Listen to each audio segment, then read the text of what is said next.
All right, guys. So we're gonna go over quickly this debacle of the Cleveland Browns botching once again another decision. They're just Cleveland Browning right now. That's what they're doing right now. They're doing what the Brownies do. They can't help themselves but to always do the wrong thing and make the wrong decision. So I'm not really surprised. I'm not really shocked. They went with Deshaun Watson. They're clinging on to 2019, 6, 7 years ago. They're literally clinging on to something that can't be replicated because we're forgetting the fact that Deshaun Watson sat out for 2 years after that 2019 season before getting onto the football field. I don't think people understand how long 2 years is. That's a long time not playing football and not playing quarterback. It's one thing to be an offensive lineman. It's one thing to be a defensive tackle. Hell, it's even one thing to be a defensive back or wide receiver.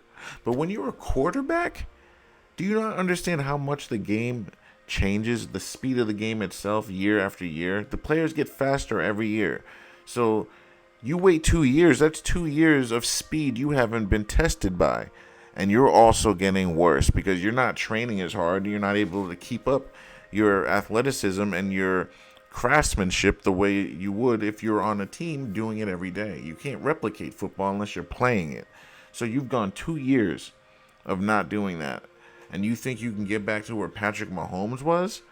That's what the Browns were thinking. That's their thinking, guys. 2 years after him not playing, they offer him $230 million guaranteed without showing that he could still do it. Guys, you have to understand the stupidity from that point. Then we have the shoulder injury and the allegations, right? And then we have the two Achilles. And then we have what happened last year. Now, on his final year of his deal, after you've already paid him, you think it's a good idea to trot him out after being booed by his own fans at home. And they've been booing him. They booed him when he tore his Achilles. He mentioned that again, so that's clearly bothering him. He has no confidence. His arm is shot. He's not the guy who he was, and we're trying to chase something that just isn't what it is. He's not who he was anymore. A fifth-round pick, Shedeur Sanders, is on his heels and, dare I say, playing better than him, outplayed him. And now I realize they used Shedeur Sanders to get the best out of Deshaun, and they couldn't even do that. If you couldn't even get the best out of him with the fifth rounder doing it, what does that tell you? It should tell you it's over. It should tell you he's washed. I don't know why the Browns are going to keep doing this. What are they gaining from this? I don't get it. I tried to find film on Deshaun's throws, couldn't find it anywhere because they're trying to hide it from you. They don't want you to see how bad he really is. But we were able to find Shedeur's. What does that tell you? They're rubbing it in his face. Like, you outplayed the man and you're still not playing. The NFL don't like the kid. And I'm realizing it might be a sacrifice for the dad. And I'm realizing it more and more because we're seeing a bunch of guys around the league get starting opportunities. Guys that haven't proven anything. Guys that are just guys. They get a shot. They're not going to give it to this kid, though. And my thing is, if you're not going to start him, why not just trade him? If Deshaun's your guy, why not just trade Shedeur to somewhere and get a pick out of it? I don't get it. And another thing, maybe they just want to play Deshaun for the 2 road games, get that out of the way. Squeeze everything out of that orange before you throw him away. Show everybody for the last time, all right, he's terrible, he can't do this. And then you come back home, third game, you start Shedeur. You could do that. Or, here's another thing. Maybe the Browns want Deshaun to be terrible, and this is part of the plan. They want to tank because they already are thinking about their quarterback in next year's draft, which I think is foolish because I think they have one in Shedeur. They're not even seeing if that's possible. Because if the thing is, if Shedeur ends up being the guy, now you don't even have to spend all that stuff.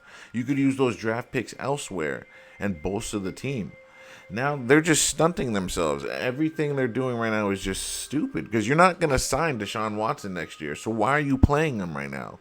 It literally makes no sense. He is not on the team under contract next year and you're not going to sign him. So why are you playing him? Shedeur's under contract for another 2 seasons after this. Why, like, what are we doing here? It makes no sense. So you're going to draft another quarterback while Shedeur's still on the team and hasn't really gotten an opportunity to show that he is or isn't the guy, really? I just don't get it. Any way I think about it, it just hurts my head because every other team in the league is starting the younger guy. They're not playing around with this. But we come back to the Browns, and they're playing around with this. So it tells me they're trying to tank. And Todd Monken, shame on him. He's a first-year head coach, and you're just so quick to just tank? Are you really guaranteed next year? And are you even going to have a team behind you next year if you really tank like this? When you have a viable offense and a decent defense to compete this year? You're going to lose faith in that locker room, let alone the fans.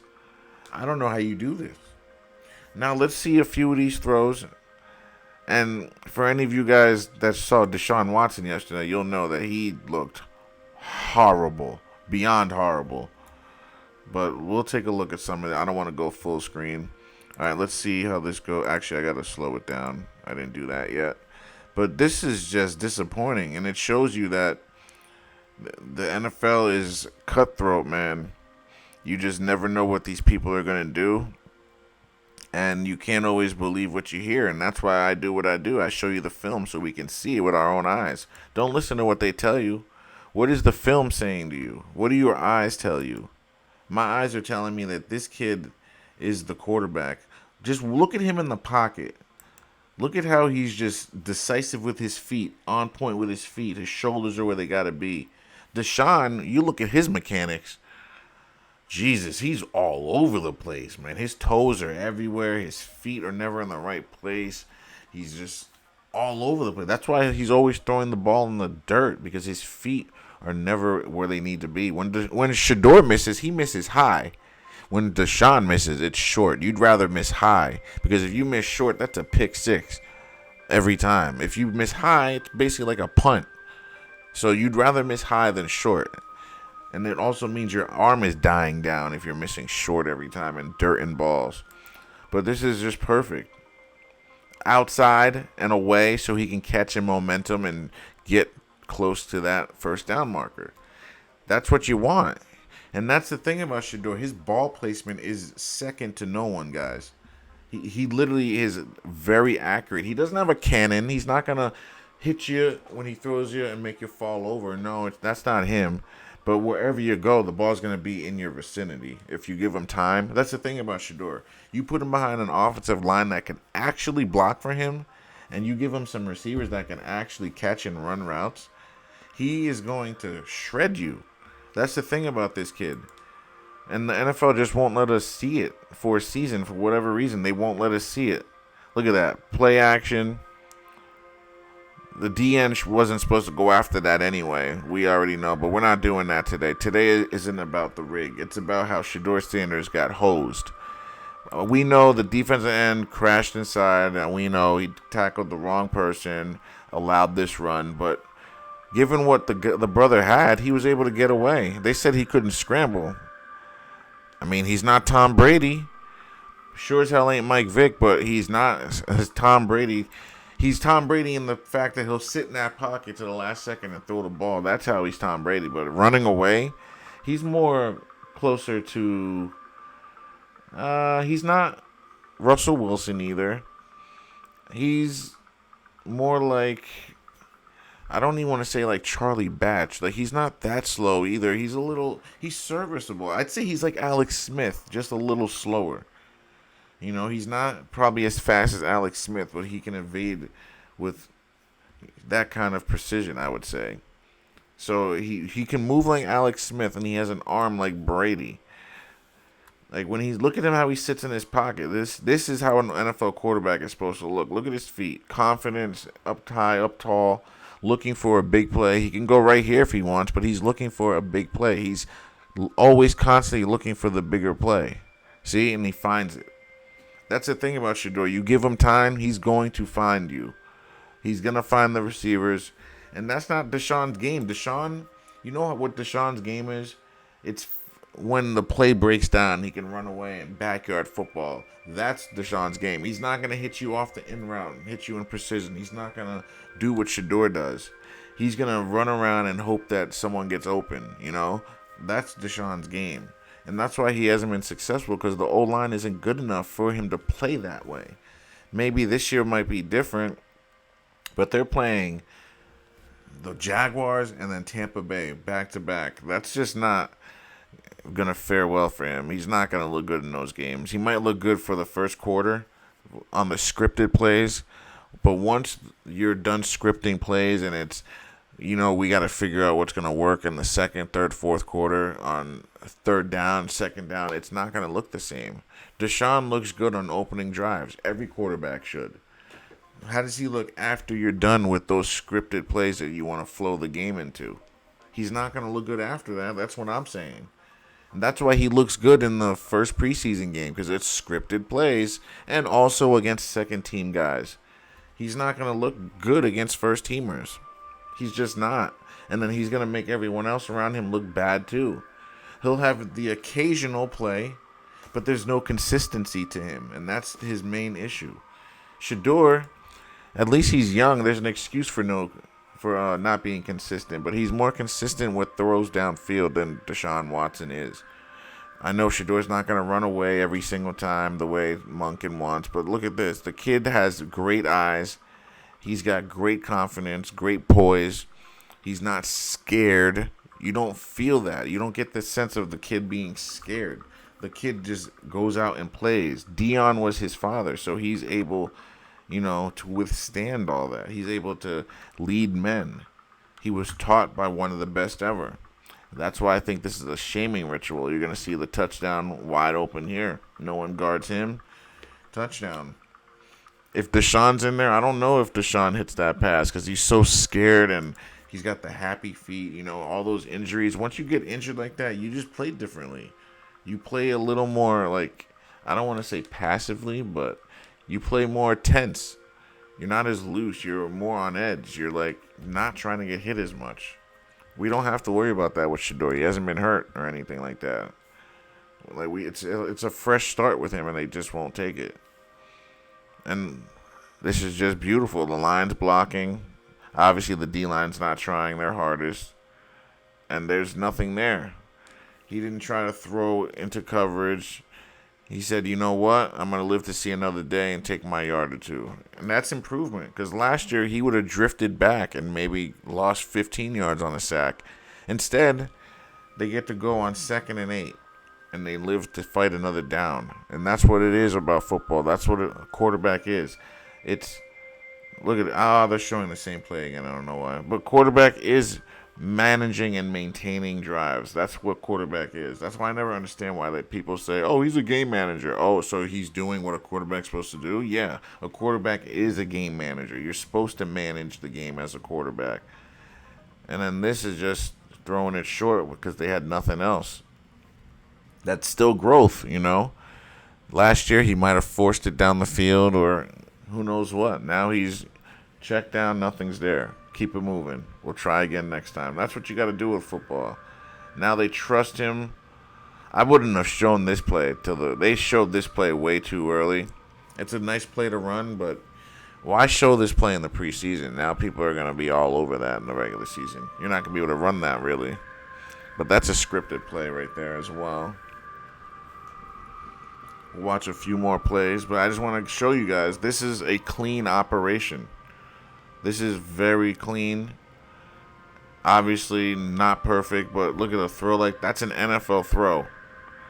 That's an NFL throw that Deshaun just is not making that throw. He just isn't, because Deshaun isn't that accurate anymore. I don't know what it is. I don't know if it's the surgeries of the shoulder and the Achilles just wearing on him, but that consistent accuracy which he used to have, he just doesn't have it anymore. And sometimes that happens. Sometimes God takes the abilities away that he gave you. It happens to all of us. We don't know when, but it happens to all of us, guys. God takes what he gives you all the time. It happens around the world all the time. Different times for different people. Maybe for Deshaun it's over. But Cleveland, they're giving him the benefit of the doubt. They're going to let him start on September 13th down in Florida, and they're in Florida 2 straight weeks. That pick right there, you could say, oh, he threw it behind, but he's trying to make a play. And don't forget, that's not a first-team receiver or tight end. Harold Fanning will probably catch that. You know what I'm saying? So you can't put too much on that on Shedeur. That hit his hands. It was behind him, but it hit his hands. You got to catch it. A starting tight end in the NFL will catch that. So I just wished for Shedeur that he scored a touchdown. If he was able to score 2 touchdowns, that would have sealed it. The fact that he just wasn't able to score that second touchdown, that's what gave Deshaun the edge. You know what I mean? And Shedeur does make some young mistakes that probably would drive a coach insane. But Deshaun makes mistakes that will drive you insane too, and mistakes he shouldn't be making at 30 years old. So it just becomes a big mess when you really think about it. But other than that, guys, we're going to probably hold off on the breakdowns until I'm going on vacation on the 14th, so I'll be gone for like a week. So there might not be a breakdown the first week of the NFL on the 14th, so we probably will start our first breakdown on the 21st. So stay tuned for that. Unless I do the breakdown very late Sunday night. You know what I mean? It really just depends. I will try to get it out the first week, but it might not. I might not be able to do it just because I won't be around. You know, I'll be on a plane. So, unless maybe I can do it when I get there. But then again, I don't want to bring any extra stuff with me. So, it might just be, I'll be back on the 21st. We'll do our picks and then remind you guys I'll be gone, and then we'll come back and do it. And then we'll also, by then, be starting my sports show project I want to do. So I'll be incorporating that as well once I figure out the guys I want to use, or the guy, depending on how I choose to do it. And we'll go from there. So we got some stuff coming up. Just keep in mind the week of September 14th I will be gone. But then after that, we'll be right back hitting the ground running and doing what we always do, guys. I'll talk to you guys later. Thanks for watching. Don't forget to like, share, and subscribe, and I'll catch you guys next time.